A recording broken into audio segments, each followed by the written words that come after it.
Welcome, listener. You have found Women, Land, and Food. I'm Karen Brightly, and this is season 1 of a new podcast, sharing conversations I've had with women who have close connections to the land that sources every bite of food we eat every day of our lives. My hope for Women, Land, and Food is that these women's experiences hit your heart like bursts of energy the way they did mine. That's what happened to me as I dug into this idealized place called Vermont and started following my dream of owning and stewarding land and met our season 1 guests. Digging together into these women's stories, their hard work, their unique perspectives, and their rooted lives, we reconnect these two realities, food and land, and it turns out that really matters. And it's too good not to share. We hope it mirrors some stirring quest in your lives, too, and offers energy and inspiration to make some bite-sized change. Like, did you know that we, you, me, and all our sisters, control 93% of all the food dollars spent in this country? Turns out we have another superpower to save the world 3 times a day through stuff we already do: shopping, cooking, and eating. And then we hope that the podcast delivers some shared moments of peace and vibrancy, connecting with women whose grounded lives help us get more from this survival exercise we call eating. Their perspectives refresh our awareness that we're here to be fully nourished and to figure out what that means, and to help us put down our own deep roots and to grow our own deeply satisfying lives. Because now, maybe more than ever before, what we choose really matters for our bodies and souls, our families and communities, and for our shared home on this planet. Welcome to Women, Land, and Food.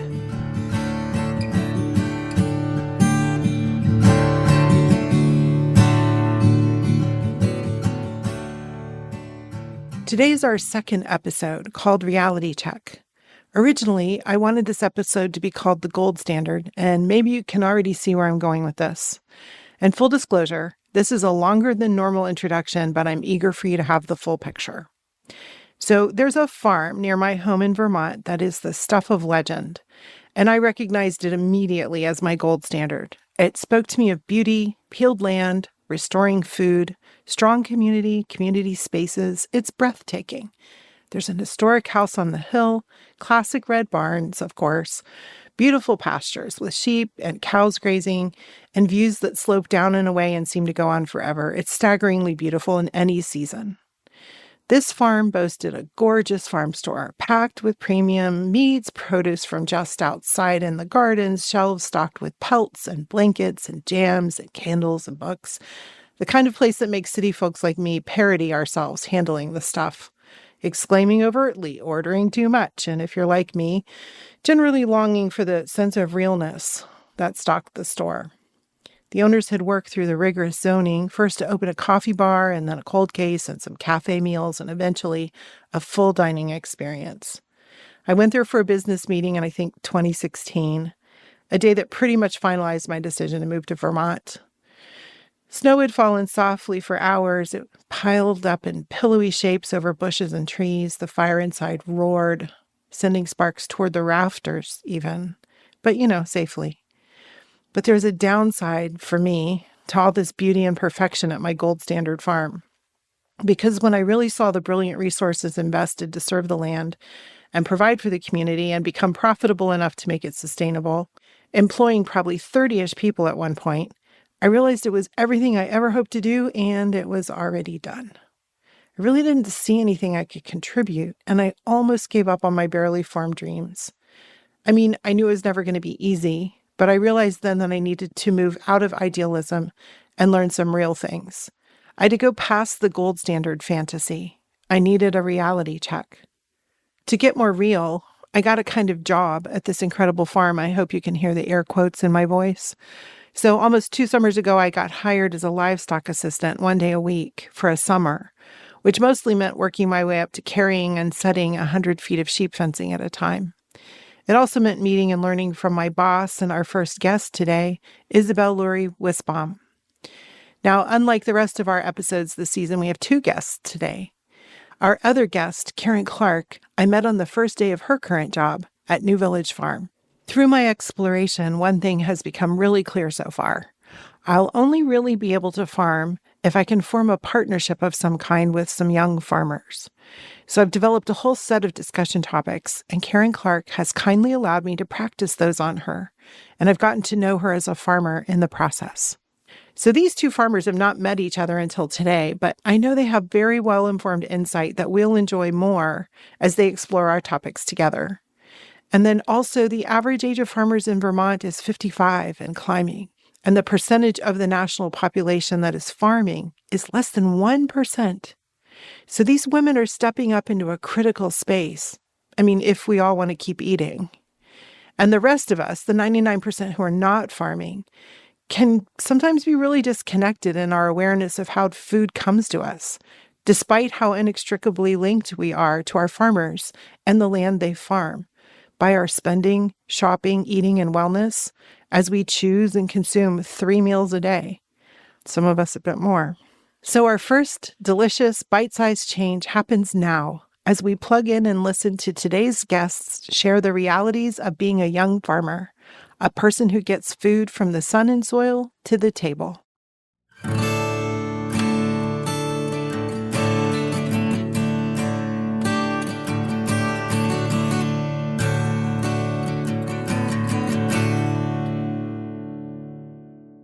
Okay, so I'm going to start with some basic questions of each of you, and then we'll take some deeper dives. Isabelle, where do you farm now, and what do you farm? I work at Filer Ridge Farm in Charlotte, and typically we are raising beef cattle, sheep for both meat and wool, broiler chickens for meat, and pigs. Karen Clark. So I am employed at New Village Farm, where we work with kids, and it's a micro dairy with cows and goats. And then we also have chickens and bunnies and some vegetables and a budding orchard that is too small to make anything. Very cool. So that's one of your jobs. Mm-hmm. And then the job that, will probably only ever save me money is our homesteading operation that we're trying to get started at home. We got very lucky and bought a piece of land in Richmond this year with a friend of ours. Okay, so where did you go to college and what do you study? And this is where I already get to know that your stories are so unique, different to each other, and fascinating. Well, I went to the College of William and Mary in Virginia, and I actually studied neuroscience for 4 years and then went to a postgrad in Pittsburgh, Pennsylvania. And I was studying there for 3.5 years. And then the pandemic hit, and I reevaluated my life and read my partner's textbook on food security, realized we were doing it all wrong, and decided that what I was doing with my life was not where I was feeling called to be. What were you studying in neuroscience? I was working on migraine, and specifically how your neurons and immune cells interact on the backdrop of stress and sex to give people migraines. Sex as in the activity or the gender? Sex as in male, female. Women experience migraine at a rate of like 3 times higher than men. Wow. Yeah. Okay. So you're studying immunity when COVID hits. Mm-hmm. And they kicked us out of lab. They said, if you're not studying COVID, get out of here. I love it. Okay, we're going to come back to where that led you. But first, Isabelle, you knew about farming heading into college. A little bit. I actually spent a semester at Clark University thinking I was going to major in something neuroscience-y because I pushed farming away most of my childhood. Were your parents farming? My parents were not farming in the sense of growing food for income. So I spent a lot of time around farms, on farm, but not practically farming for income. So kind of pushed that away for a long time growing up. I did spend a lot of time at Shelburne Farms as part of that. So I spent a semester at Clark, hated it. I was taking environmental studies class because it was required and fell in love with it. Wait, what did you fall in love with? I don't remember the exact moment, but I just remember reading. It was about resources and resource scarcity and the idea of the commons, not really about farming at all, but just about the environment. And I was like, wow, this is actually sparking some interest, way more than my Bio 101 class was. So I transferred to a small school outside of Asheville, Warren Wilson College, fantastic school. They have a work program. And I joined the draft horse team. And that was kind of when I actually started farming. Small scale, very small scale farming. Draft horses as in used for plowing? Yes, working the land, farmland, as well as in the woods, logging. But I ended up majoring in environmental studies with a concentration in sustainable ag and conservation biology. But I don't think I learned anything from school, and we can get there elsewhere. But my experience at Warren Wilson was really great, the draft horse program in particular. And even as recently as last Monday, watching you plunge your hand into freezing cold water, is that you were on a plumbing work team. Yes. Your first semester at Warren Wilson, you don't actually get to pick which crew you're on, work crew. You get assigned, and I did spend a semester on plumbing crew, which was so important. I use those skills all the time. I'm constantly fixing water lines, constantly having to figure out what's hose thread versus what's pipe thread. And I wouldn't have known those things if I hadn't spent that semester doing that. Well, and that was one of the most staggering things. And just listener, you've probably figured this out, but Isabelle was my boss when I was quote unquote working at Violet Ridge Farm. So I would watch Isabelle like come up to a problem and be like, oh, I can fix that. I have this tool. And she would like start plumbing right there. She would take a blank piece of pipe and thread it, and then it would fit and it wouldn't leak. And I'm like, how, when? It was just fascinating to me that this was part of her educational program and that these are skills that are really important in farming because water can be far. Okay. So how did you prepare to farm? I've always cared about the environment, and nature's always been paramount to me, even as a small child. I had it all figured out at 9. I was like, we need to center nature. I don't know what people are Wait, doing what happened out at there. 9? I just got it all right. You just woke up and was convinced that I was wrong for the next couple of years. But I was like, we got to focus on nature, and people need to have more space to think and to appreciate that.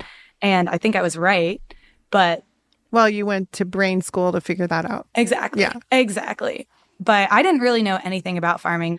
I applied and was accepted to an apprentice program at the community supported garden in Blairstown, New Jersey, which is one of the oldest, if not the oldest, running CSA in the country. And I was taught by farmers who have been doing this for 35 years. So we moved to New Jersey so I could give this apprenticeship a shot. And I loved it.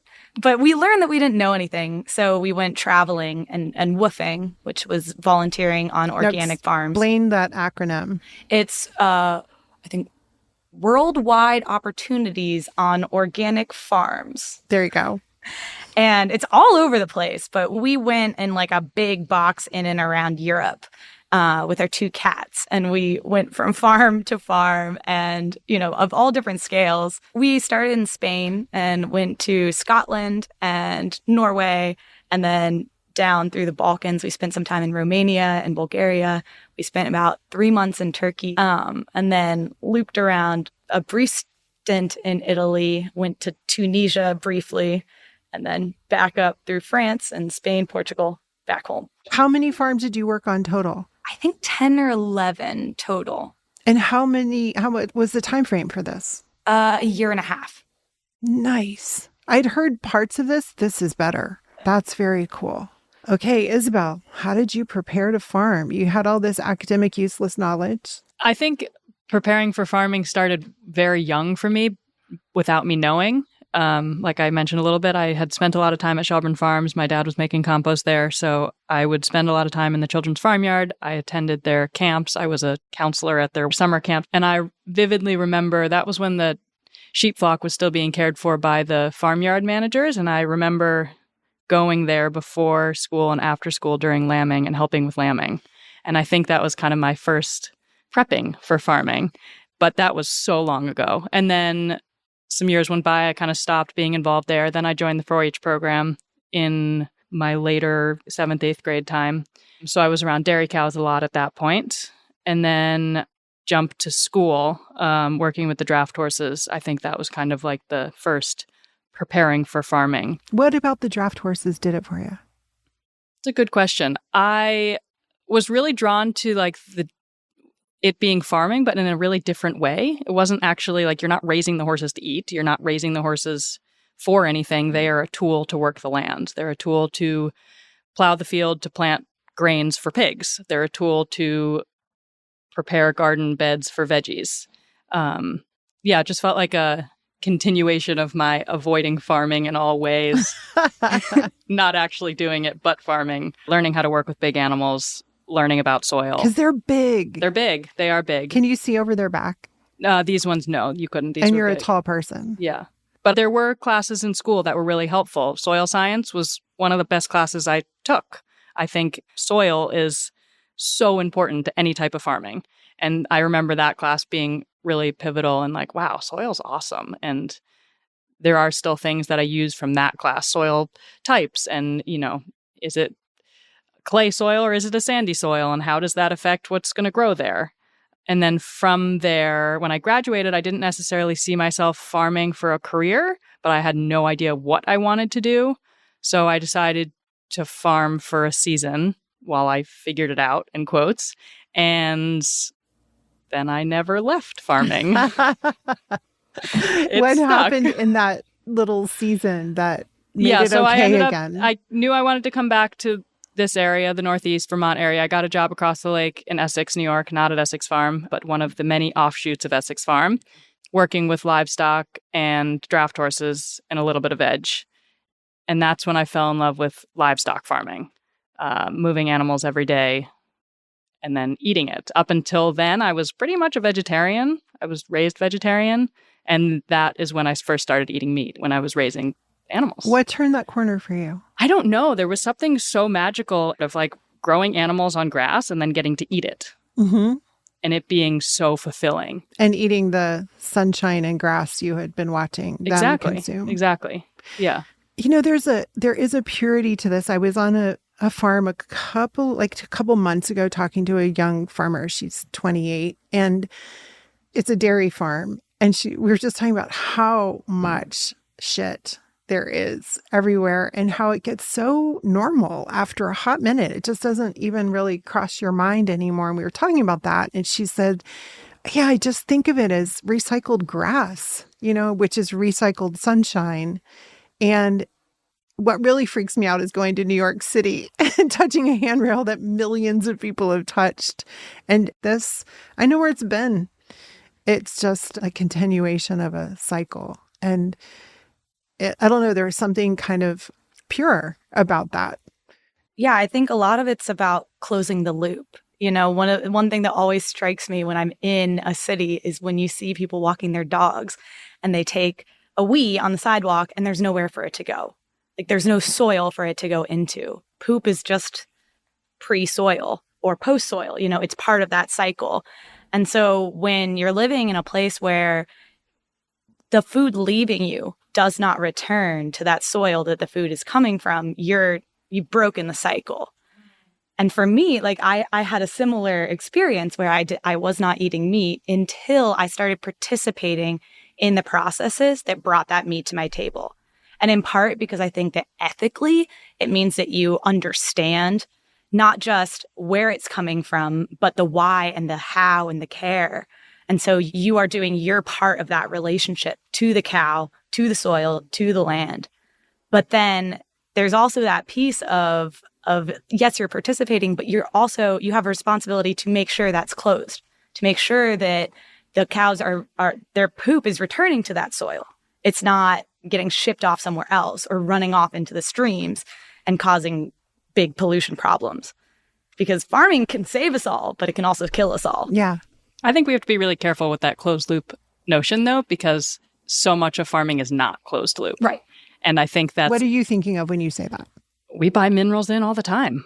We still have to buy in fertilizer, no matter if the cows are, putting manure on. And I think that's an ideal that gets thrown out there. And I think it's a great ideal. But I think it also, with this Reality Check podcast, it's a really good thing to remember that most farms are not closed loop. And that is a very, very, very hard standard to go to. But yeah. I would argue it's just bigger loops. Yes. And that's part of where our thinking has gone amiss, is that we think that just because it's not in-house in my operation, that I as an individual am making sure that every part is part of the loop, that suddenly that loops are all gone.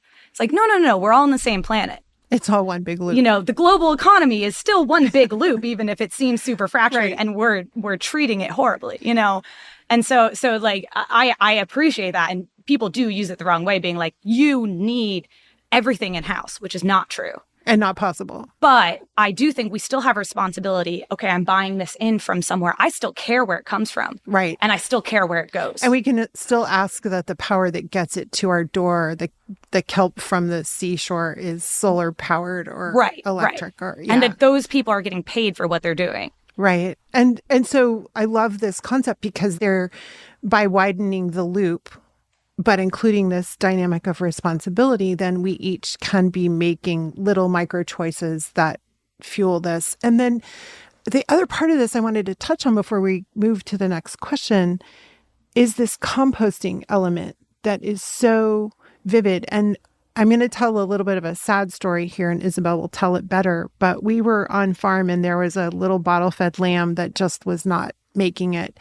And we're not going to describe fly strike, but you can look it up. And at some point, this sweet little girl just wasn't going to be with us anymore. And the most merciful thing to do was to put her down. And we got that really horrible chore done and took her little body, and Isabelle started digging a hole in the compost. And I was like, wait, what?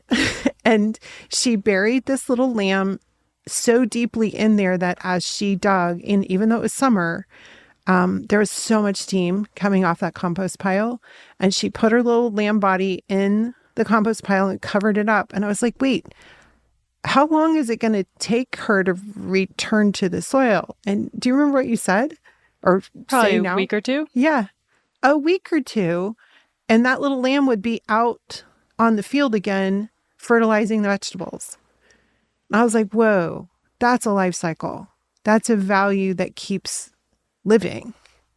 It startled me. Do you remember that day at all? You've had so many of those. I'm sure they're... I do remember that day because every time you put an animal in a compost pile, it sucks, but it's also part of farming and it happens. Yeah. And it does make it easier knowing that their life wasn't just lost. They are going to go back to the soil and grow some more grass that the other sheep are going to then get to eat. Yeah. It's bizarre to me that the things that are hard for us actually get, in a way, purged of all of that and go back into all the, baby lambies and things that we think are so cute and adorable, but that's where they came from. And so I think at the end of the day, we'll all end up good Buddhists with our lotus. And from what I can see for farmers, it never gets easier. You don't get immune to this and treat it casually. If anything, you feel it more, along with, I don't know, do either of you want to speak to that? Yeah. What struck me when you said that is, it's so hard, but that doesn't mean it's bad. And I think that most farmers would agree that, the difficultness, both physically and emotionally, of the job is part of what makes it so incredible, because you cannot help but recognize that you're alive and, that this thing was alive or is alive. And it's your responsibility to steward it from life to death and back again. And the power of that to pull yourself back into those cycles that have been going on, but that our human world likes to pretend we're not involved with. Like, I wouldn't trade that for anything. Or to say that hard is bad. Right. It's not. It's life. Just hard. Yeah. And it's real. And I mean, that's why we bury dead animals in the compost pile as well. And we bring the children into it. They are invited to participate in digging the hole and putting the animal in and with flowers and burying them in and saying some words, because, the inability to deal with death is also a rejection of life. And to me is like the heart of how our farming at the systems level has gotten so far off the track of what we need to be doing. It's because we're so petrified to talk about and deal with that hardness around death and the fact that it's part and parcel of keeping ourselves it's part of the living. deal. Yeah. Yeah. It's the deal. I had a teacher once that talked about parenting, and like every every child you bring into the world, you've put another grave in the ground. Yeah. Not in your lifetime, hopefully, but that's a responsibility you're shouldering, which I know a lot of people younger than me are really wrestling with these days.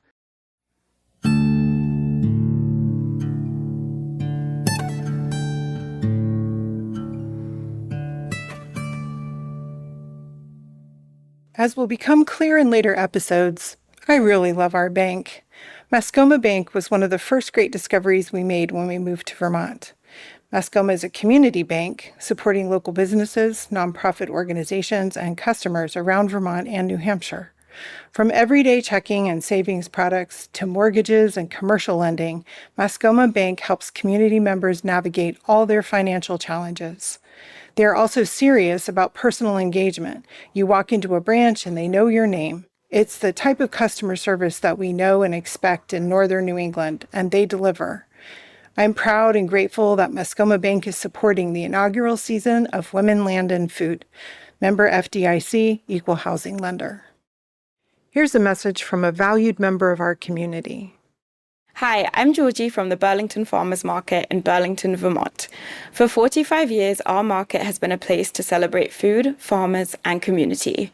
We're proud to support young farmers like Isabelle and Karen featured in this podcast episode, who bring fresh energy and ideas to Vermont agriculture. At our market, you can meet the people who grow your food, discover new flavors, and deepen your connection to the land. When you shop with us, you support local farms, strengthen Vermont's economy, and invest in the future of food. Throughout the summer, find us every Saturday from 9 a.m. to 2 p.m. at 345 Pine Street, rain or shine. And don't forget, our winter market runs November through April at Burlington Beer Company on select Saturdays. Learn more at burlingtonfarmersmarket.org. That's burlingtonfarmersmarket.org.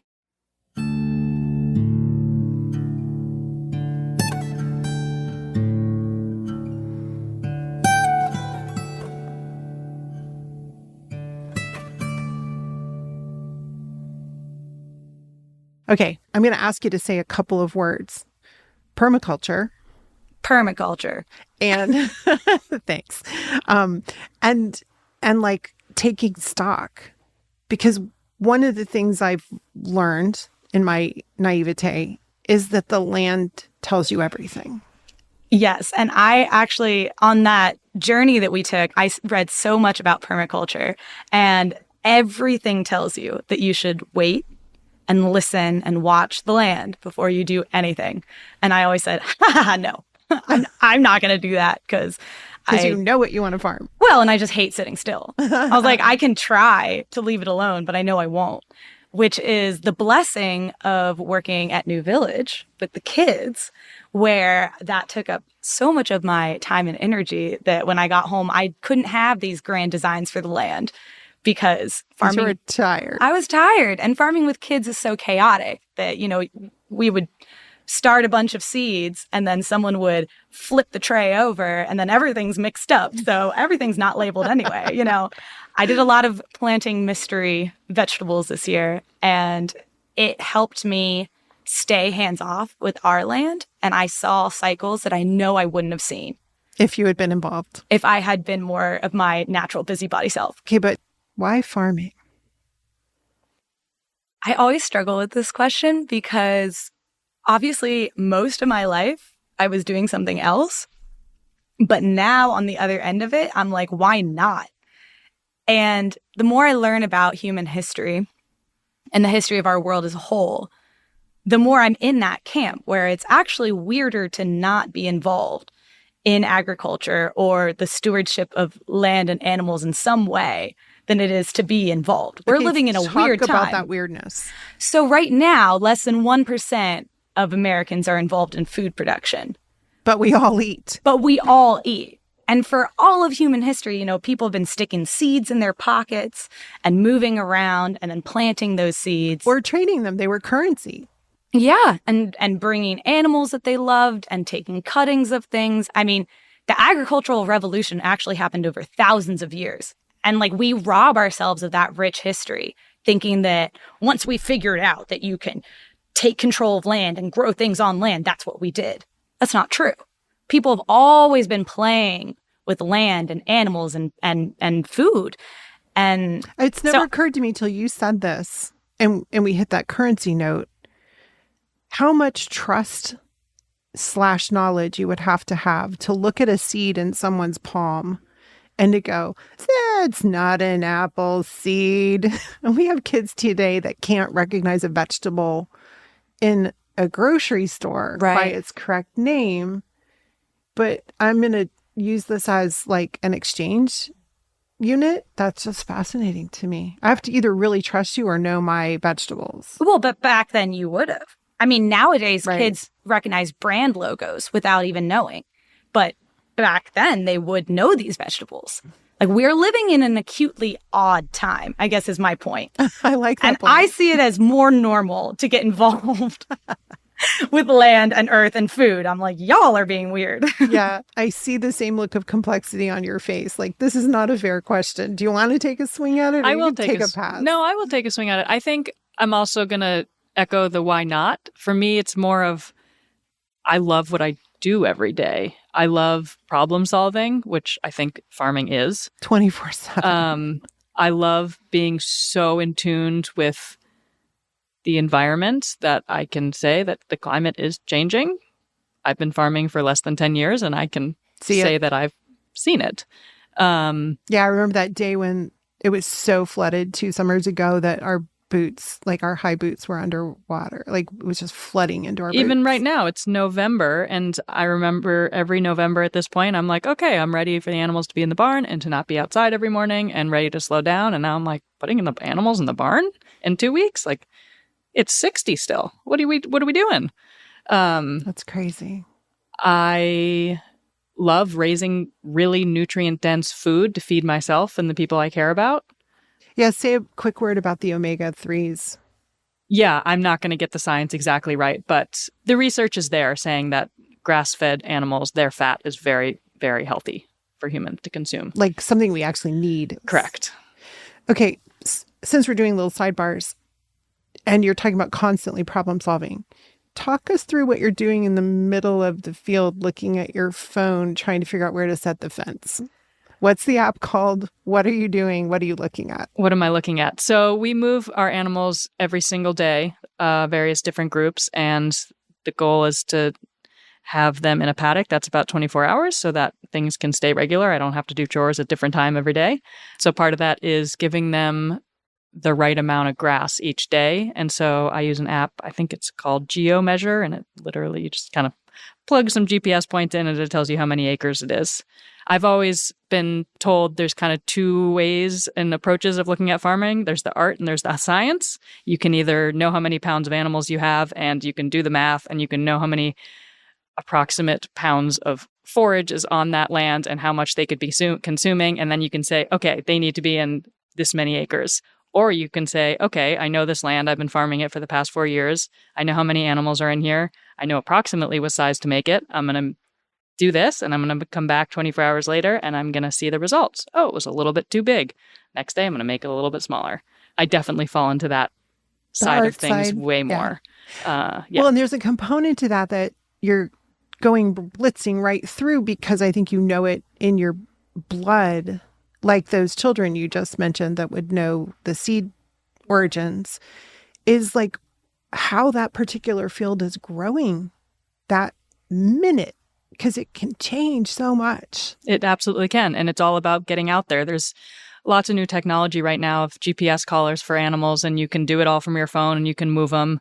And I struggle with that concept because going out, and yes, I can go out and see them and then move them from my phone, but so much of what I do is moving them and then picking up their fence, which means walking through the field. So I get to see what they've eaten, what they haven't eaten, and then walking to set up the new one and looking at what the grass is growing. And so every single day, I'm looking at the grass ahead of them and behind them, and I can constantly be changing what I'm doing.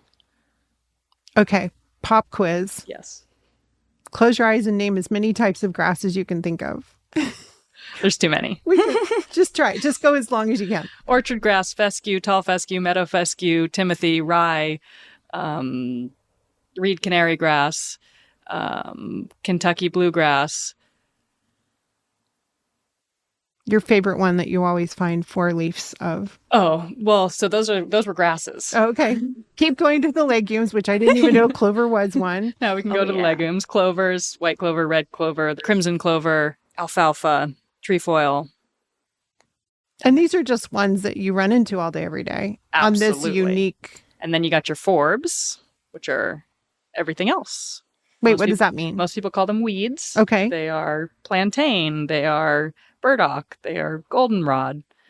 Forage chicory, which is a bred version of the chicory that you see on the side of the road with the purple flowers that blooms. But this is forage chicory, so it's been bred for forage. Has bigger leaves, smaller flowers. A lot of this is native. Okay. Yeah. But a lot of the research now is kind of coming back to forbs are very important and we should keep them around because they have very high medicinal uses for the livestock, and the livestock can actually go out there and pick them out. And we shouldn't just be feeding them what we think they should be eating. They should be able to eat what their body is telling them to eat. And they know the difference and they have preferences, sometimes personal to the animal, the cow or the sheep, right? Mm-hmm. And what their body is telling them and what they're trying to heal from or protect from or... Oh my gosh. Thanks for the pop quiz. Okay, there's no such thing but talk through a typical day. And your job, Isabelle, is like the closest thing I've ever seen of a farmer to a 9-to-5. Yes. Which is really cool. Yeah, very much is. So I get in the morning. In the summer, we usually start around 7, do chores. I think I'll talk specifically about this past year, but go to all the animal groups.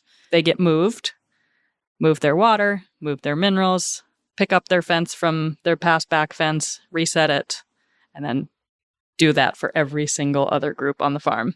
That usually takes about 2 to 3 hours, and then usually work on some other projects, whether that be setting perimeter fence in the next field that they're going to be going, taking down a bunch of fence that was up from somewhere else. Moving water lines. Yeah, moving water lines, getting ready. I do a lot of the data keeping for all the livestock, record keeping, weights, keeping track of calving and lambing. So I sometimes do a little bit of that during the day. And then afternoon chores, returning to all the groups, making sure their fences are hot, making sure the fences are up, making sure they're going to have enough grass to get them through the night, which if I'm doing my job well, they do. And afternoon chores are easy, quick. And then that's the day. That's amazing. Yeah. You get 2 rounds of this one. Hit it, Karen. Okay. At New Village, typically we'll open with a morning circle with the kids, and then we'll go into our chore block. And so we'll split the kids and take care of the goats and the chickens and the bunnies while a staff member does the cow milking, usually alone or with older children.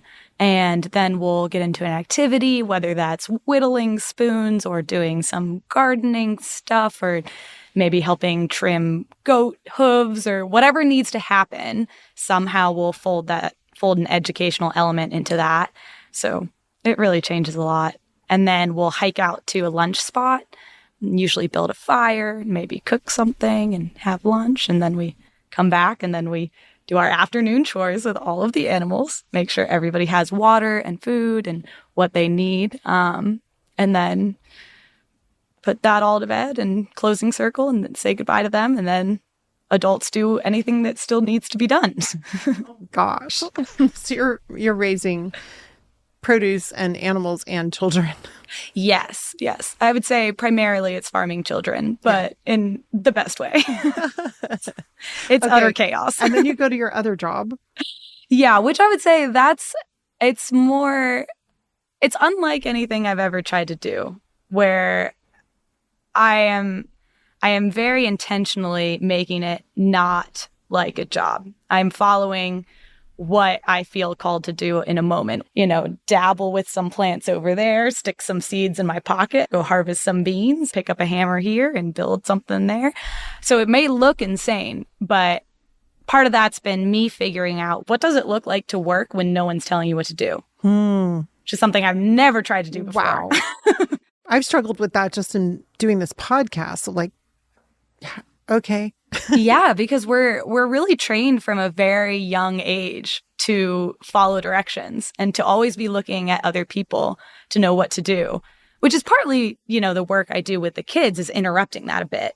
We're intentionally creating space for them to be creative, for them to ask, can I do this? Instead of ask, what are we doing next? I think that a lot of what our future as humans, and particularly as farmers, is going to look like is stepping back and getting more in touch with who we are as animals, as living beings, and judging a little bit less and focusing less on like what we think we should be doing and getting back to what you want to do. Yeah. Or need to do. Or that need to listening do. relationship seems so important. I was just thinking of Isabelle's draft horses. I have a quick comment first, though. I think you're listening to the land about what the land needs. You might not be doing what someone is telling you to do, but you're doing what the land is telling you to do. Right. You are noticing that those green beans need to be harvested. Right. You are noticing that something needs to be nailed in. Right. Well, and so, practicing, yes, that's practicing the that switch, 'cause relationship. there is not a person telling you what to do, but you're just listening to a different path. Absolutely. Absolutely. Yeah. But it's humbling Yes, because absolutely. the voice is small. Yes. Because I've been taught my whole life Yes. to ignore it. Yeah. And so it's funny to be, I just turned 30 and it's like learning another language. And I've been aware of it since I've stepped into the farming world, but it's not the same as giving yourself wholly over to it, which is what I want to do. But Yeah. And the science part of it, I think, is also an interesting thing. We have various different scientists who have worked at Philo Ridge Farm, and we get to spend time with them. And one of them was constantly reminding me, you are doing the science. Yep.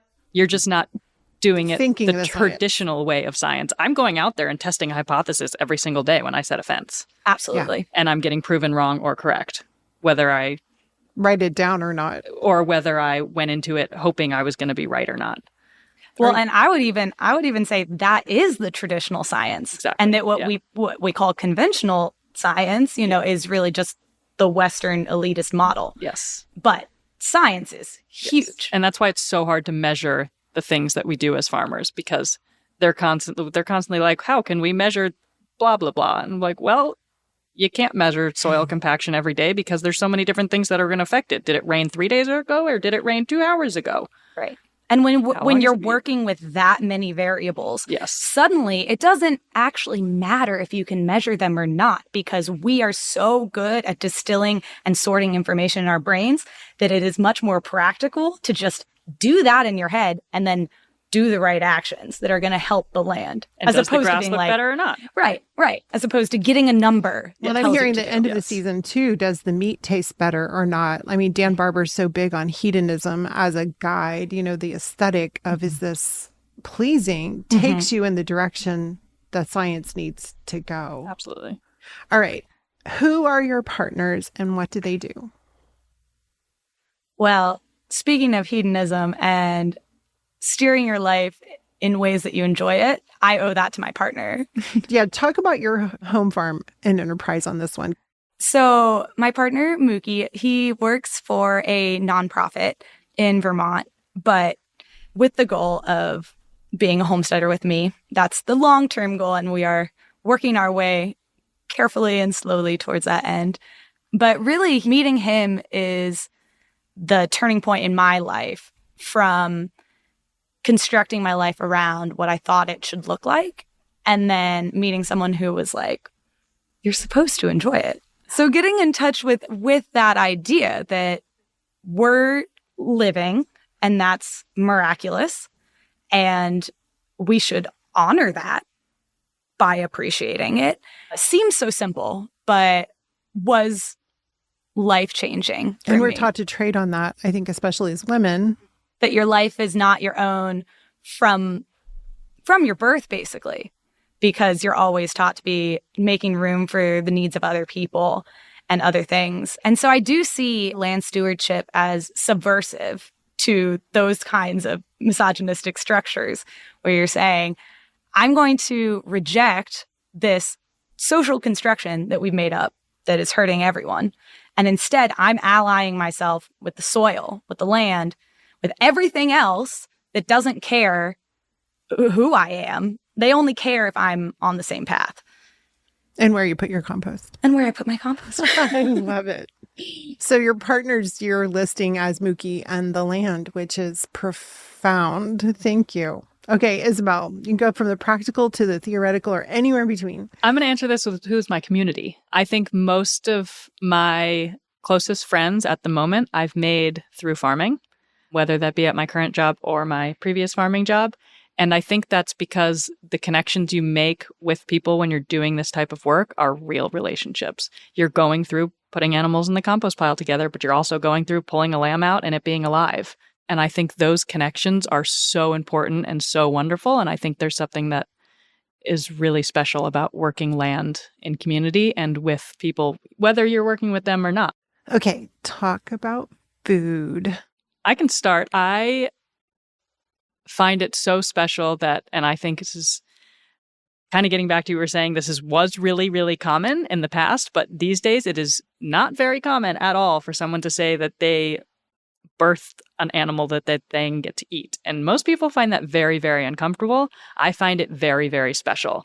I know that that animal has had its best life possible. I've made sure it's happy. I've made sure it has shade when it needs shade, that it always has water, that it has the right minerals, that if the minerals run out, that I fill them. And then if it rains for 3 weeks and they get hoof rot, they get better. I take care of them. They've turned soil, which grew the grass from the sun, into food that's then going to nourish me so that I can continue that process over and over again. And I find that very, very special. But I think it's also really important not just to be growing food for myself, but really there's like a very, very primitive draw to be raising food to feed other people. Like that is a very special thing to get to do because it is bigger than me. I don't want to just raise food to feed myself. I want to raise food to feed other people.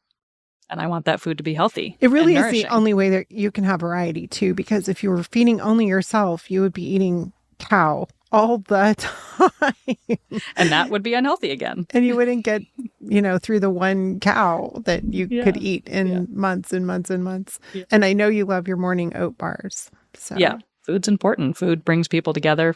Yeah, it's this thing we do 3 times a day. Some people pray 5 times a day. We're the lucky ones that get to eat 3 times a day or more. Very cool. Food. Karen, go. Yeah. The word that just always comes to my mind, especially hearing you talk about it, is abundance. And I think that is really the addicting part of growing and growing anything is that idea of like, yes, I put this tomato plant, but it's making so many tomatoes that I've eaten all that I want. So now I'm giving them away to my neighbors. And ideally, they're saving the seed from the tomato that they loved and they're planting their own tomato plants. And then suddenly we have more food than we need. And that to me is a reflection of that's living our natural lives. Like life is naturally diverse and it's naturally abundant.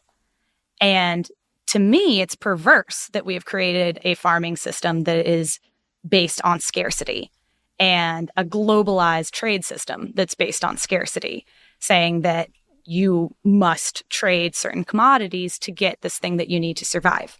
When the soil just grows our grasses and our weeds and these things that sustain us, that are edible, that are medicinal. And the sun just shines. It just happens. The water falls for free from the sky.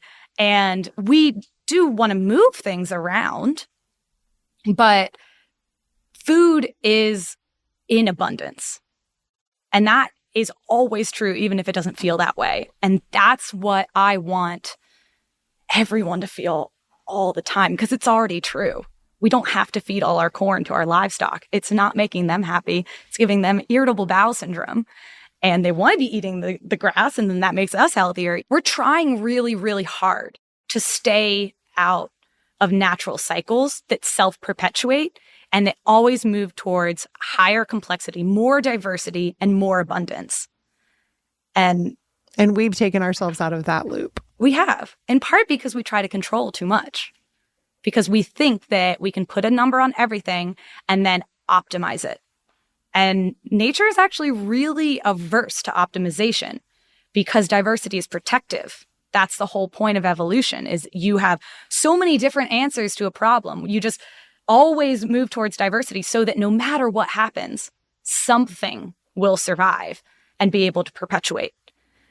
Okay, this was going to be later in the Q&A, but I think this is an interesting time to bring this up because you've referenced this sort of Western imperialistic kind of attitude a bunch of times. And so I want to talk about being women farming.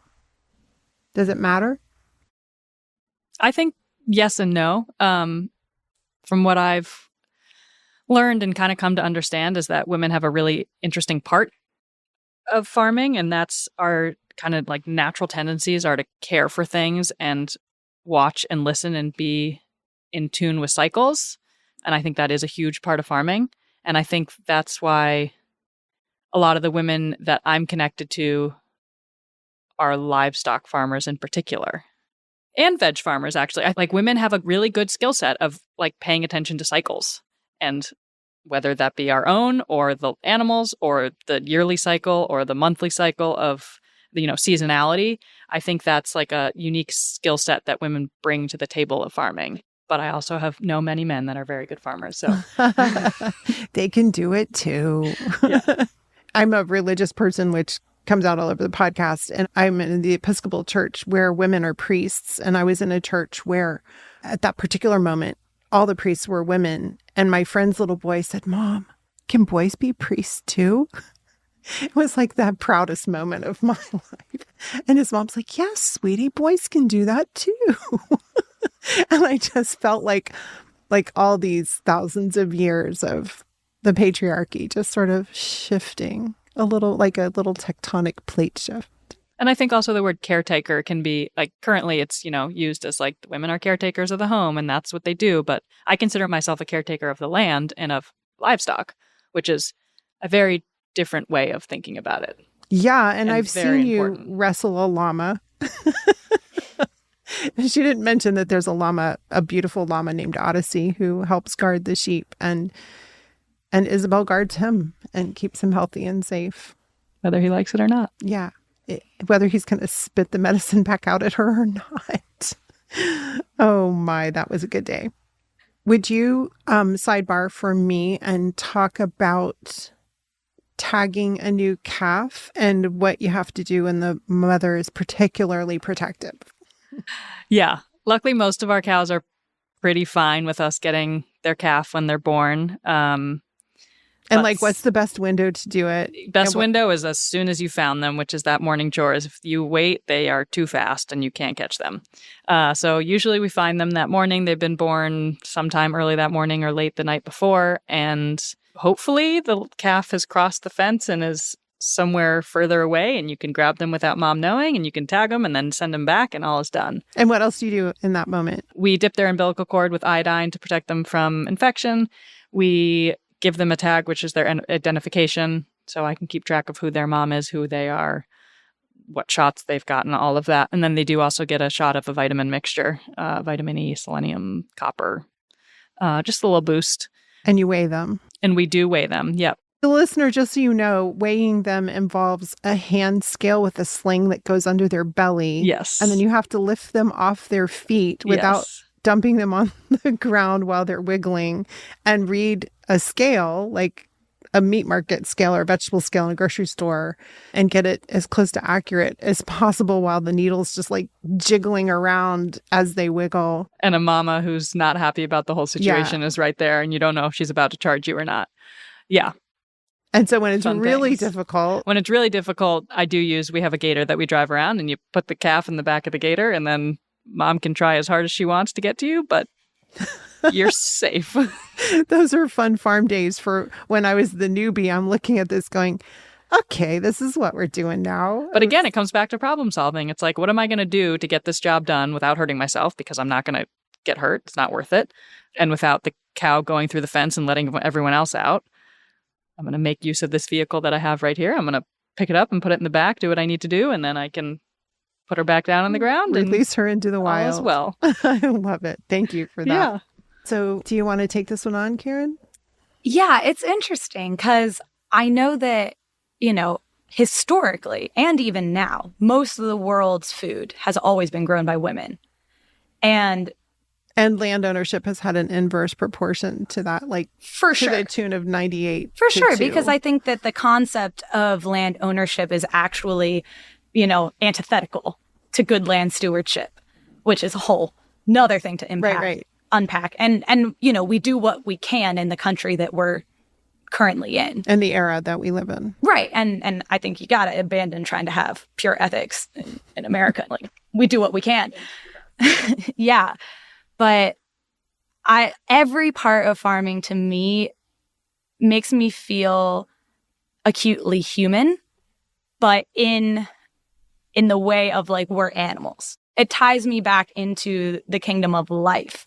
So my womanhood, I guess, is important to me in the way that it's part of who I am as a human. But when I'm working with the land and with other people who work with the land, like, the importance of our social constructs around gender or race or wealth distribution in this country, like, I feel farther from that. And I appreciate that. Yeah, certainly the animals don't really care. They don't care. Well, actually, They do. yeah, they do. And in research, you too. both said that. Say more about this. In research science that's well documented is research animals are more anxious and tend to have higher cortisol levels being handled by men than by women. I would argue that's probably not something that may go away completely if we lived in an equal society where everybody was treated the same growing up. I don't think that there's anything like inherent about your gender that would make that true. But Corollary, not causative. Right. But yeah, no, animals are less anxious around women, at least right now. You can't hide anything from animals because that's how they communicate.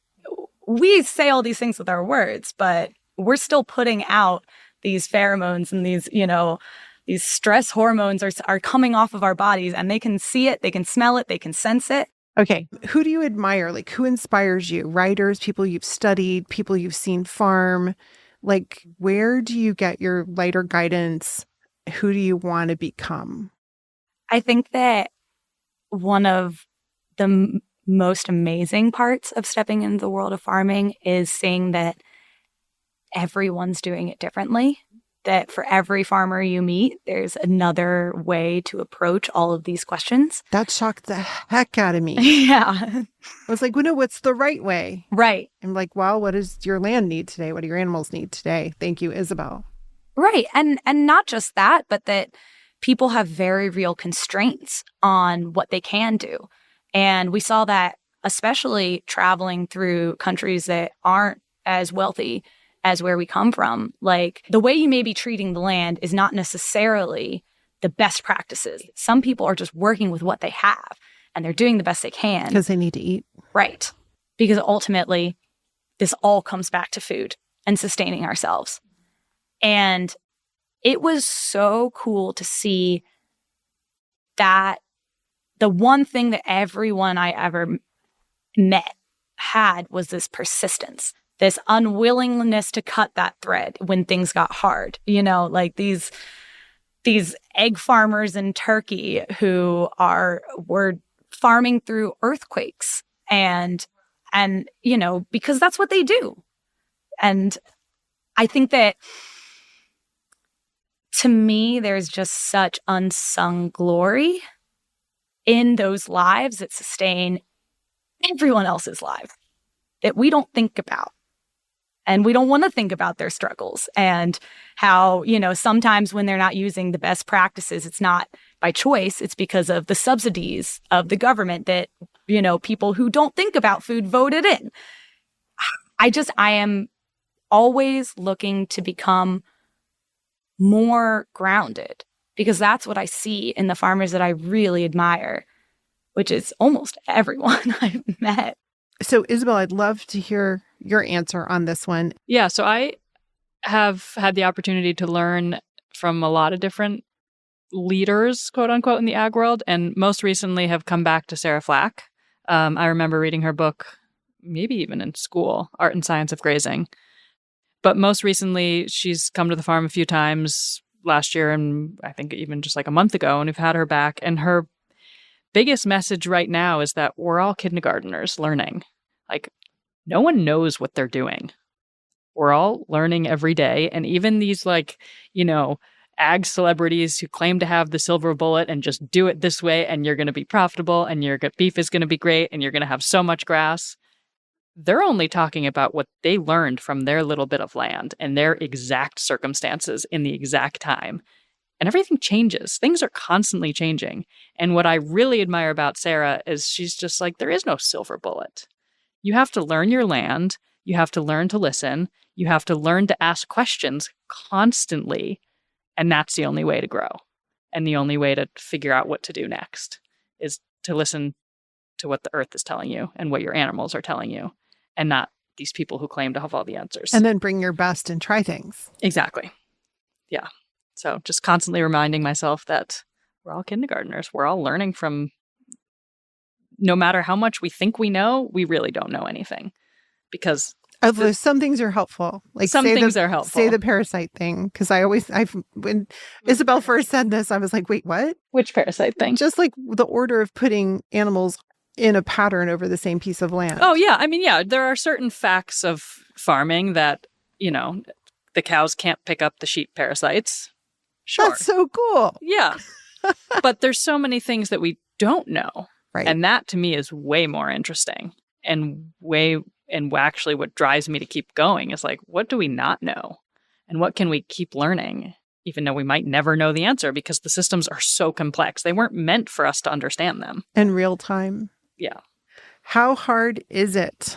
Your hours, your days, your workload, and how long do you plan to do it? And I'll just tee this one up with Isabelle said something at the end of a day where I was like sure that I was going to pass out. I think I was finally able to carry a full length of sheep fencing, the full length up the hill that I had to climb. And I was like ready to fall over and hating how I felt and ashamed of how I felt. And Isabelle says, yeah, I'm going to go to Pilates. I was like, what?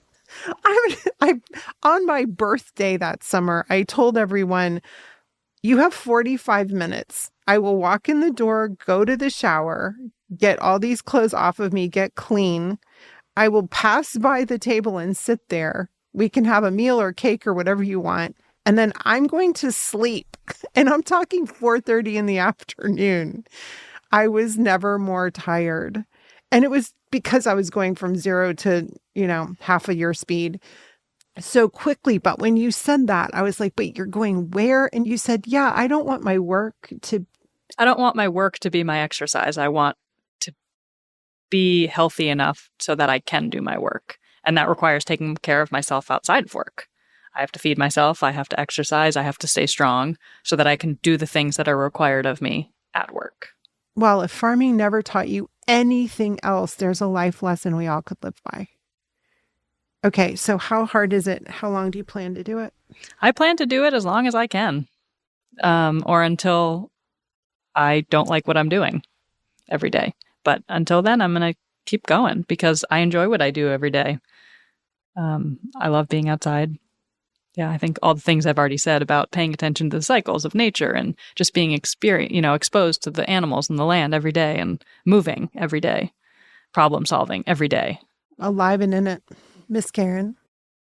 Yeah, it's interesting because starting out farming is very, very different than sustaining it. I remember when I started at the CSG in March, and one of the things we were doing before every pickup is cleaning root vegetables that had been stored in the root cellar all winter. And so that's like pulling off, the little root hairs that grow from the carrots. And they also try to grow their tops because there's stored energy in these roots. They're trying to come back to life. And so you're trying to make them look nice. And so that when people come to pick up their vegetables, it's in a recognizable form. And for me, coming from lab work, standing there and doing this repetitive work of like chopping off the tops, twisting off roots and putting them aside, it was immensely painful to my back and to all of my muscles. And I was going to sleep every night just completely exhausted. And I remember talking to one of the older farmers and she was like, kind of worried about me because to her, this is like a rest activity. This was easy. This is like the lightweight gearing up for the season. And I was like, I don't know if I can ever do this because my back hurts so much. But then after a week or two, my back was so much stronger that then it became a rest activity for me too. And each task kind of went like that, where it's a dual process of getting stronger and then also learning to use your body effectively. And how your body was meant to move. Right. Because nobody ever taught you that, and you don't realize it until you start using your body for work all day long. In a million different ways. I got yelled at so much, but yelled affectionately, by older farmers for running around. They're like, where's the fire? You can't run around for 30 years. I had a mentor who she would critique the way I would like move a pot to fill it, to put a seed in, right? She was like, you're doing all these extra movements. She's like, if you're going to do this every day, you need to get a rhythm. Streamline it, get a rhythm, rest while you work. Wow. We all need to be farming. And I think my hardest farming experiences were when we were moving around a lot, because you'd plant something here and then never see it again. Or you'd harvest something here and not get to eat it. And there was one farm in particular that we were in Turkey, and we were at an olive farm with these like 900-year-old olive trees. It was spectacular. Still producing. Although the Mediterranean and olives are under threat with climate change. They've been dropping production every year, and it's getting pretty dicey out there. But so in part, they were having a really bad harvest because the dry season has been getting longer and longer and longer, and lasting from like early spring to late fall, when it used to just be the summer. And so we were there, and they were waiting to harvest the olives the normal way, which is setting out nets and beating the trees and then catching them in the nets that way. It's a normal way, but they didn't want to do that till it rained. But it didn't rain for like 8 months. So we were picking the olives off of the ground on our hands and knees, throwing them into buckets, and doing that for like 8 hours a day. Wow. And that was probably the most physically taxing farming ever got, which was interesting because I've lifted, you know, you're like slinging bags of beets and stuff. Like I've done physically harder work, but that was the most difficult, to be on my hands and knees every single day doing the same motion, which is, you know, I don't know. That was the hardest. Plus your heart was breaking as you were doing it. Yeah. Yeah. Because it's ultimately like the only reason we were doing that was because things had gone wrong. That usually, you know, absent climate change, they would have already harvested these olives with the nets. And that would have been a huge community event where everyone's pitching in to help everyone's farms get harvested. And then all of that's divvied up collectively. But now, everywhere we went, it's the same story, where the young people are going into urban centers and people were offering us their farms. They're like, oh, you're young people who want a farm. Do you want this farm? And we're like, no, we don't live in this country, but thank you so much. So we have 900-year-old producing olive farms that don't have young people to take them over. Oh, yeah. And that's everywhere. There's a lot of farmers who are going to age out in the next couple of years and decades who really don't see anyone to take up that mantle, and things are just going to keep consolidating, which is the trend that we've already been seeing. But it just makes it that much easier for agribusiness to take up more land and to produce in these ways that break this long legacy of small holding and are grown at a scale that you can have that attention to the land, where you're looking at the pasture twice a day, every day. You're looking at the animals every day. That attention is what good farming is. And when you own, 10,000 acres, nobody's looking at it. No one's looking at it. Wow. Okay. We're going to have to spend more time on that in future episodes. So I think it's time to go into our rapid wrap up. How do you describe family right now? The people that I choose to share a meal with, that I would like to share a meal with. It's a good answer.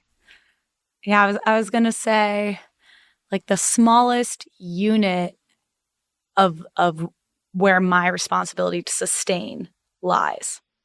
So I guess the folks I bear responsibility for feeding or expect help in that feeding. That reciprocity. Right. My team, the team I'm working with to eat every day. I think the way I would boil down the difference between the life I'm living now and what I was living before I discovered agriculture is that I am now an active participant in my own life. I am struck by the number of well-positioned people I know to affect change in this world who do not like what they're doing and are uninspired by it. And to me, that is the height of waste. I want everyone to feel like they are alive and that they are working towards a life that they want. And I think you can only want that for others if you've chosen that for yourself. I think Monday I would have had a very, very different answer. I think it's unfortunate timing for this question to be asked because I think I would have had a different answer, and I don't even know if I can come up with that answer anymore. And that's an answer. Yeah. Thank you. If someone wanted to know more about some of the things we talked about today, what Google terms should they search? I Google things constantly. This I know to be true.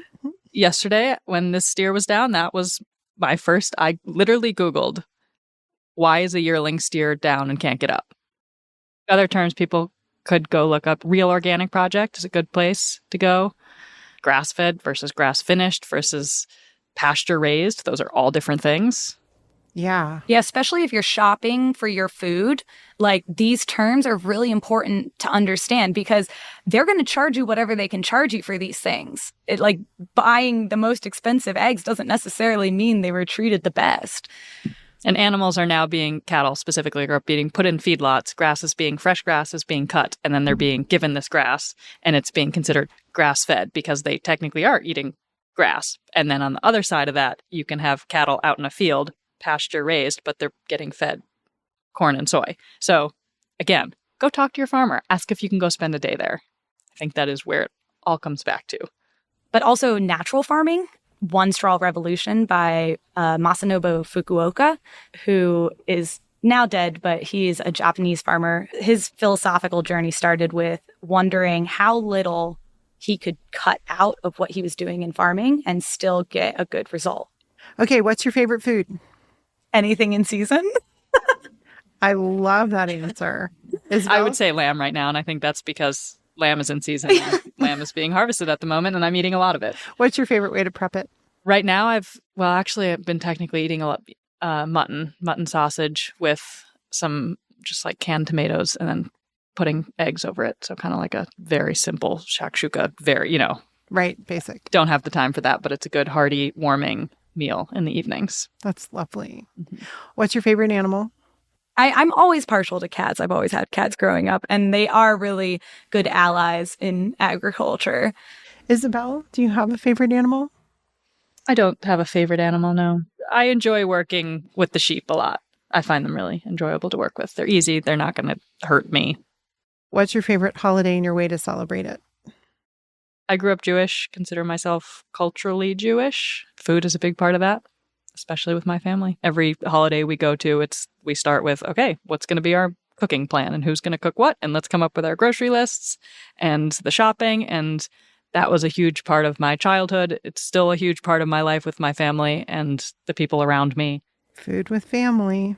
Yeah, I don't know. I don't really have a favorite holiday. Any opportunity you have to enjoy time with your loved ones, especially sharing food.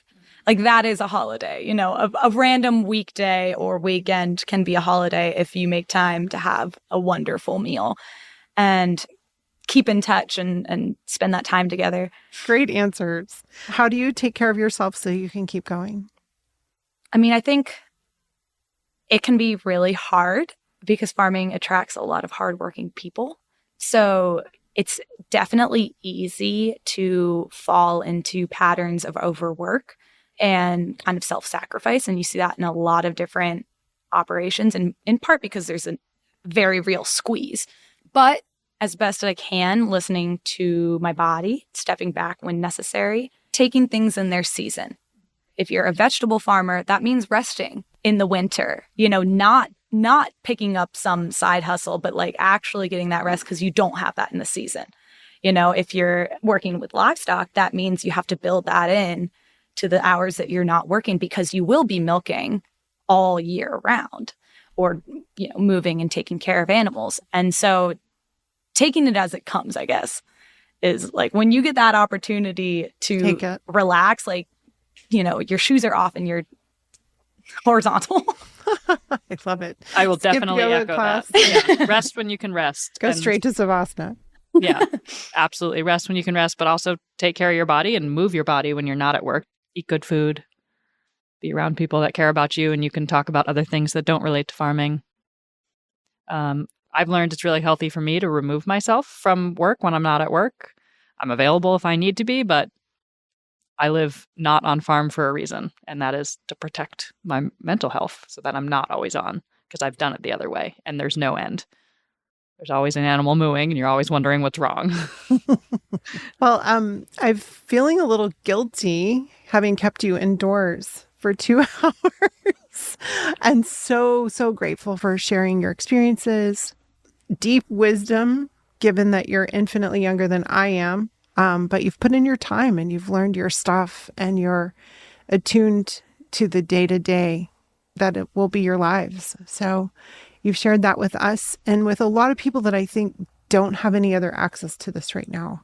And you'll give them things to think about while they're commuting, while they're sitting in traffic, while they're breathing fumes, while they're worried about their kids, while they're thinking about what mental health even looks like, or how to find their own paths. So you're offering these experiences from your lives will have a ripple effect out that's as real as planting the seeds and creating the abundance. So thank you both so much.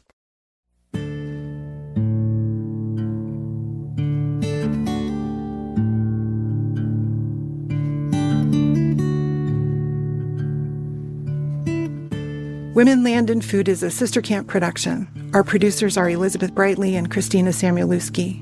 Our studio engineer is John Toda, and we recorded at his studio, Syntax in Motion, and at Star Farm Studio, both in Burlington, Vermont. Our audio engineer is Bridger Dunnigan. Our 2025 summer intern is Marin Warshay, and our research assistant is Phoebe Woodall. Our music composer is Mike Coulter, who shared variations on his original piece called Seeing from his Confidence Head studio in Santa Monica, California. Land is our middle name, and our journey together follows our connection to land through food that grounds us and sources our lives. We take seriously that our Vermont stories are lived on the unceded tribal home of the Abenaki people. Our home on this edge of Lake Champlain is known to be an ancient place of gathering and exchange that was stewarded for thousands of years by generations of Abenaki before our European ancestors broke their connection to their lives on this land. We are working to understand the results of this oppression that we have inherited and to participate in all we can restore. We encourage you, too, on your journey to discover and restore your own varied and complex connections to your land and heritage.